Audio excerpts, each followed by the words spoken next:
आज हम बात करेंगे भारत के सबसे पवित्र और वैज्ञानिक दृष्टिकोण से भी महत्वपूर्ण त्योहार मकर संक्रांति के बारे में। क्या आप जानते हैं कि मकर संक्रांति सिर्फ एक पर्व नहीं बल्कि भारत की समृद्ध परंपरा और प्रकृति के साथ जुड़ी हुई जीवन शैली का उत्सव है। आइए इस पर्व के इतिहास, इसके महत्व और परंपराओं के बारे में विस्तार से जानते हैं। मकर संक्रांति का क्या मतलब है? मकर संक्रांति भारत का एकमात्र ऐसा पर्व है जो सूर्य के खगोलीय परिवर्तन पर आधारित है। जब सूर्य धनु राशि से मकर राशि में प्रवेश करता है तब इस पर्व को मनाया जाता है। यह पर्व हर साल 14 जनवरी को आता है। यह घटना सूर्य के उत्तरायण होने का प्रतीक है, यानी अब दिन लंबे और रातें छोटी होने लगती हैं। मकर संक्रांति का इतिहास और इसकी शुरुआत, इस पर्व का उल्लेख वैदिक काल से मिलता है। पौराणिक कथाओं के अनुसार मकर संक्रांति के दिन सूर्य देव अपने पुत्र शनिदेव से मिलने आते हैं। शनिदेव मकर राशि के स्वामी है। इस दिन पिता पुत्र का मिलन शुभ माना गया और तभी से यह पर्व मनाने की परंपरा शुरू हुई। एक और प्रसिद्ध कथा के अनुसार महाभारत काल में भीष्म पितामह ने मकर संक्रांति के दिन ही अपनी देह त्यागी थी। गंगा किनारे शरशैया पर लेटे हुए भीष्म ने उत्तरायण की प्रतीक्षा की, क्योंकि यह समय मोक्ष प्राप्ति के लिए शुभ माना जाता है। भगवान श्री कृष्ण ने भी भगवद गीता में अर्जुन को बताया था कि उत्तरायण में मृत्यु पाने वाले को स्वर्ग की प्राप्ति होती है। यही वजह है कि मकर संक्रांति को धर्म और आध्यात्म से जोड़कर देखा जाता है। मकर संक्रांति और भारतीय कला, मकर संक्रांति का पर्व भारतीय कला और संस्कृति का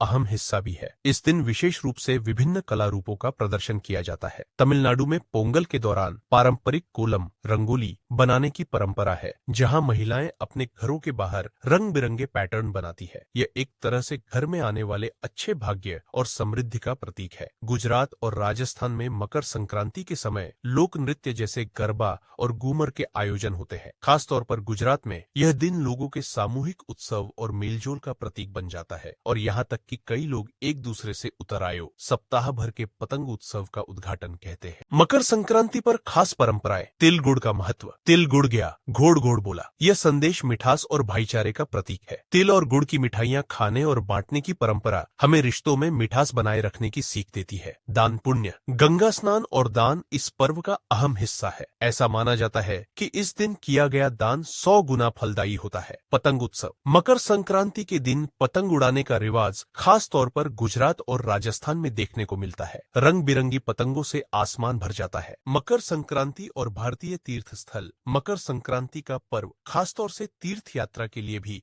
महत्वपूर्ण माना जाता है। विशेष रूप से इस दिन गंगा स्नान करने की परंपरा है, क्योंकि यह दिन पवित्र माना जाता है और इसे पुण्य लाभ के रूप में देखा जाता है। लोग गंगा, यमुना जी और अन्य प्रमुख नदियों में स्नान करते हैं ताकि उनके पाप समाप्त हो सके और पुण्य की प्राप्ति हो। गंगा सागर मेला पश्चिम बंगाल में हर साल मकर संक्रांति पर आयोजित होता है, जहां लाखों लोग गंगा सागर के संगम में स्नान करने के लिए आते हैं। इस दिन को लेकर हर साल यहाँ भव्य मेले का आयोजन होता है, जिसमें धार्मिक आयोजन, भजन कीर्तन और सांस्कृतिक कार्यक्रम होते हैं। वैज्ञानिक महत्व। मकर संक्रांति सिर्फ धार्मिक नहीं बल्कि वैज्ञानिक दृष्टिकोण से भी खास है। इस दिन से सूर्य की किरणें उत्तरी गोलार्ध पर सीधी पड़ने लगती है, जिससे ठंड कम होने लगती है। यह समय नई ऊर्जा और नए कार्यों की शुरुआत का प्रतीक है। मकर संक्रांति हमें क्या सिखाती है? मकर संक्रांति दान, त्याग और भाईचारे का पर्व है। यह हमें सिखाती है कि जैसे सूर्य बिना किसी भेदभाव के सभी को रोशनी देता है, वैसे ही हमें भी दूसरों के जीवन को रोशन करने का प्रयास करना चाहिए। तो दोस्तों, मकर संक्रांति सिर्फ एक त्योहार नहीं बल्कि हमारे जीवन को सकारात्मकता और नई ऊर्जा से भरने का संदेश है। अगर आपको ये वीडियो पसंद आई हो तो इसे लाइक, शेयर और सब्सक्राइब करना मत भूलिए। धन्यवाद।